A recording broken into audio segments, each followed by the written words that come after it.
هل قضى فيلم تحت الترابيزة على حياة محمد سعد المهنية؟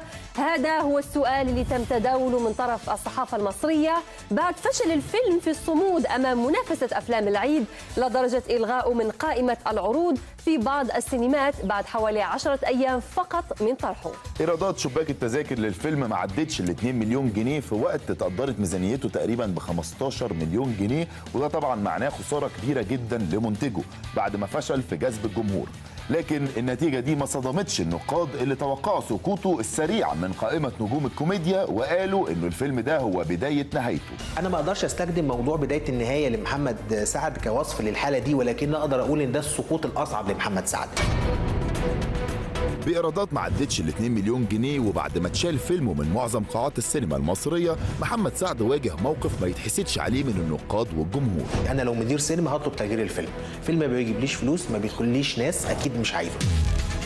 بس لده أسباب كتير حسب رأي النقاد. أعتقد إن الضربة الكبيرة اللي خدها محمد سعد كانت نتاج تراكمات، نتيجة إصراره على إن هو كل فترة يركب دماغه وينفذ، ودي حاجة فيه حالة إجماع عليها، يعني الوحيد الذي لم يعترف بيها هو محمد سعد نفسه. إصرار سعد إنه يقدم شخصيات قريبة من بعض وإنه ما بيجددش الإفيهات كان هو أهم سبب شافه عدد من الناس ورا ضعف الإقبال على تحت الترابيزة، والموضوع ما بدأش من الفيلم ده، فبعد فيفا قطاطا جماهيريته بدأت تقل في كل حاجة بيقدمها.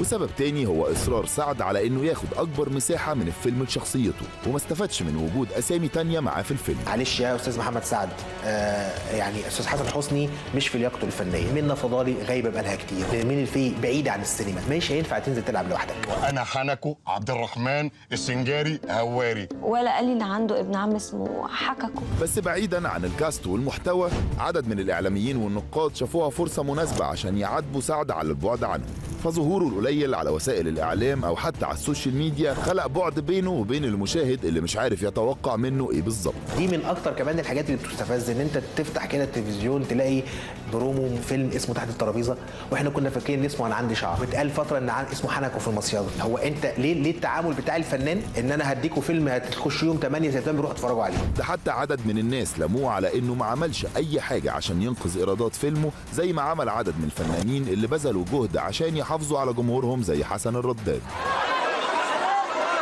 وده على فكرة جزء من أسباب زيادة الانتقادات ليه. أنا بعيب عليه دلوقتي كمان إنه يطلع يتكلم، وجه كلمة لجمهورك اللي زعلان منك، قول لهم يا جماعه ممكن اكون غلطت الفيلم ده اكتر من اي فيلم تاني، بس هعوضكم ده قريب، وانا مش هكمل الا بدعمكم.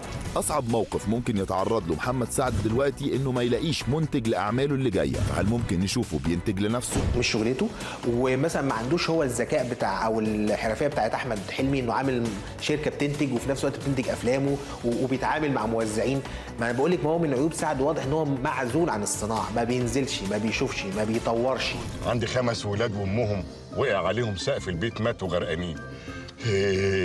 فكرتيني بالمصيف. محمد سعد بعد كل هالآراء أصبح الآن مجبر إنه يطلع بحل، يعني يا إما يغير من استراتيجيته أو إنه يفاجئ الناس بدور تراجيدي أو دراما بعيد عن الكوميديا.